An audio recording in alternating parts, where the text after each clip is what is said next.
I'm Heather from booktubes, and today is authors that I have no interest in. So these are popular romance authors that you have probably heard of that I have never tried their work. So this is not DNF. This is not I read one book and didn't like it or didn't continue. I've never tried their work, which really does limit the list. That I am not interested in their books because I'm not interested, not because of their behavior, right? So I kind of already did part one of this with problematic authors that I won't promote. And then this is, I have no interest. And then in 2023, I think I will be doing probably two different videos. One for authors I DNF'd and one for authors I did read at least one whole book from them, but I'm out. I was not planning on doing this video until 2023, but I did a poll on Instagram. You all surprised me with what you voted for and this one, so you're getting this video now. All right, the first one is Colleen Hoover. She is a little bit problematic in that people have said that her son was harassing a woman and she kind of silenced the woman and supported her son, which is not surprising behavior, but is definitely an issue. But that is not the reason why I'm not interested in reading her books.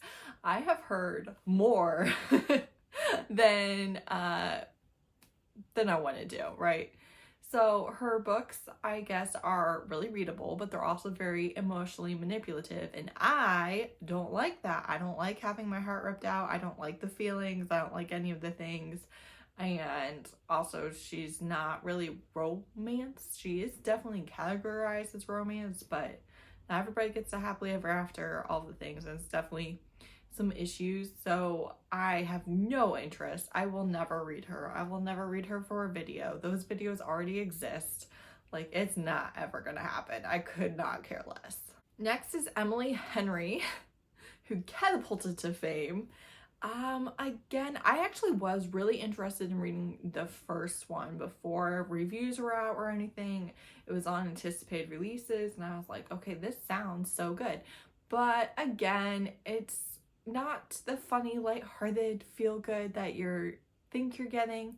It's a lot more intense and sad. But more importantly than that, I don't like, one, the way the author talks about her books, and two, the way the readers talk about her books. It feels like romance for people who are too good for romance, and that just annoys me.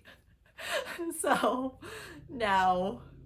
Next, I have Kennedy Ryan. Now, if I were going to make an exception, it would probably be for Kennedy Ryan, because I hear nothing but the most immaculate things about her writing. However, she's also known as a really emotional, rip your heart out of your freaking chest author, and that's not what I like to read. But I think she's probably an excellent author. But like, you're doing what you do too well. I don't want it done to me. So I continue to avoid her, even though I think that she probably is like an exceptional author. But I like my heart inside my chest, so here we are. Next, I have K.A. Tucker. I just don't care. I just don't care. I don't wanna read. I think part of it is, so I think her most famous work, Watch Me This Night would be the correct author, is about a girl going to Alaska and meeting her estranged dad. Her mom left. She didn't want to be in Alaska, and she has like hate to love vibes with her father's right-hand man, and her dad is like sick, I think with cancer. And then so she has a romance with the right-hand man, but they have the exact same issues that her parents had. She's not an Alaska girl. He's an Alaska guy. She doesn't want to be there. He's never going to leave. And then they have a second book, and it's like them fighting about spending thousands of dollars on furniture and stuff like that. And I was like, that sounds No. No, I don't want to. No. I like to see my couples be happy. It doesn't mean that they can't have any issues, but they need to have good communication. And if they're not having good communication, then that needs to happen early on in the relationship. I don't want to watch them be together for a long period of time and still not able to communicate. Then I have Mia Sosa. I have heard, I'm pretty sure, such mixed things. And I think it's traditional published rom-com, and I don't think I'll like it. I don't think I'll like it. And I just don't think any of the vibes are mine. So that's kind of it. Nothing too deep. I just don't think it's for me. Then I have Megan Quinn. Brie on Love and Words talks about her all the time, and every once in a while I'm like, am I interested? And then I'm like, no, I'm not. It's another rom-com-y one. A lot of the books, I don't know. I don't feel the need to try her. That's really it. And I have Sarah Kate. I did have praise on my TBR, and then I heard about it 9 million times, and I was like, never mind. I don't think I care. I honestly don't think I really care. I don't mind reading it occasionally, but I don't really care about the ex's dad or boyfriend's dad or fiance's dad or husband's. I think part of it is I'm not really into taboo all that much. I like dark. I like kinky. I like alphas who kill people, but I don't really care about I don't like the taboo aspects. I don't really enjoy it. The one exception I would say is Stepbrother, and I haven't read one that I loved in quite a while, and I have such a very specific setup for that.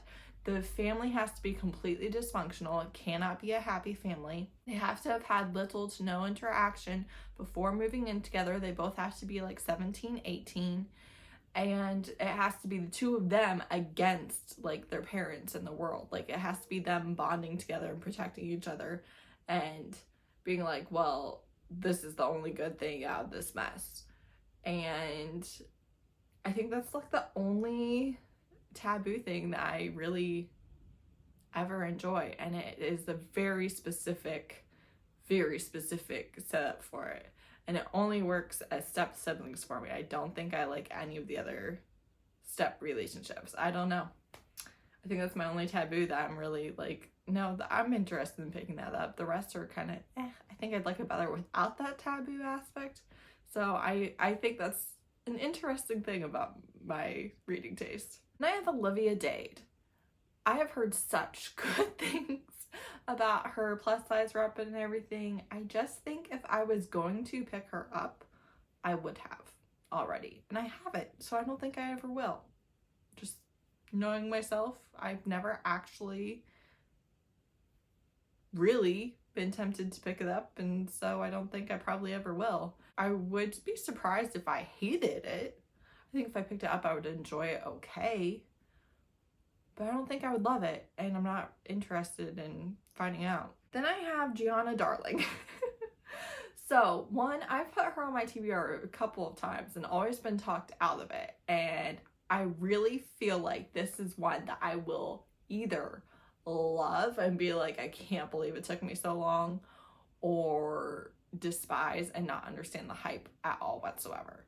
Now, Gina at Romantic Deception has bought me a Gianna Darling duet, so I kind of do need to attempt, but I'm not really that interested. It's already been 9-ish months.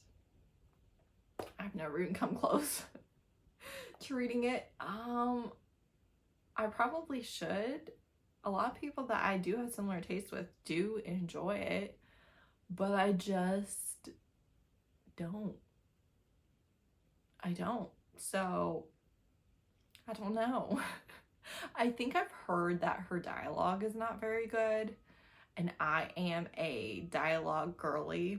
I just want to be swept into their conversation and immersed and be like, these two clever people, they get each other. So yeah, I don't know. Another one that I have from Gina, like I have a book from her, is Pam Godwin. This is that taboo that I just don't think I care. I don't think I care. I think if I were going to randomly pick one up, it would have been Sea of Ruin, and I never did. So, and now I know like every single thing that happens in that book. So I don't know. I don't think the taboo authors are for me. Then I have Brittainy C. Cherry, again, known for ripping your heart out, stomping on it, watching it bleed in front of you. I don't like emotional books. And that's definitely what she writes. Then I have Erin Sterling. I have heard very meh things, and I think I would hate it. I think I would hate it. I don't think it would work for me at all. When I very first heard about it, I was like, oh, that sounds good. And then I was like, no, it doesn't. No, it doesn't. Sierra Simone, steamy and taboo. I feel like I should want to read her books, but I don't. I don't care really at all. I think part of it is I think she's not on KU and not on my library, and so I'm like, well, I'm not paying to try it and not like it. I need to do a video, I think it might be in December, about books that I have bought and I felt like were really worth my money, because generally speaking, I am not willing to randomly pick up books and try you for the first time having to pay for you. So, you know, I generally just don't even put them on the TBR. I think that's part of it, but also I just am like, I don't know. Do I care? I don't think I do. And again, I feel like I have a taboo issue. Next I have Lucia Franco. The thing about this is the content of the Balance series skews me out. I'm weirded out by it. I am not saying that she's a terrible person for writing it. I'm not saying you're a terrible person for enjoying it. But for me, my comfort level, knowing that it is kind of based in a real life sexual assault gymnastic scandal that was just horrific. And also very emotionally manipulative. Just there's underage and cancer and power. No, I am honestly so weirded out by it. I am not comfy. I am not okay. It does not fit within my own comfort zone at all whatsoever. And every time I see it recommended, I'm just like, oh. And that's just for me and my taste. You do what you want, but I am never gonna read her. And lastly, I have Jennifer Hartman, which this is like enemies that are kidnapped together and they are forced to sleep together, and also like the kidnapper rapes her and stuff. I've heard that it is so good, and I think it's just too dark for me. I don't think I want to be put through the emotions. I think that it's probably really well written and that you do feel the emotions, and I don't want to. I really do just think it's too dark for me, so I don't think I'm gonna read any of her books. I don't think I'm interested at all. So yeah, these are just authors that I hear recommended constantly, and I just don't think are my style. Let me know if any of these are just like, Heather, Heather, I know your reading taste, and I am telling you that's exactly what they write. I would be interested to know if you think I'm wrong for me and my taste. Not that these authors are bad. I'm not saying these authors are bad. I'm saying I don't think I would enjoy them enough to pick them up. And I'm curious if you think I'm wrong. Thanks so much for watching. Bye.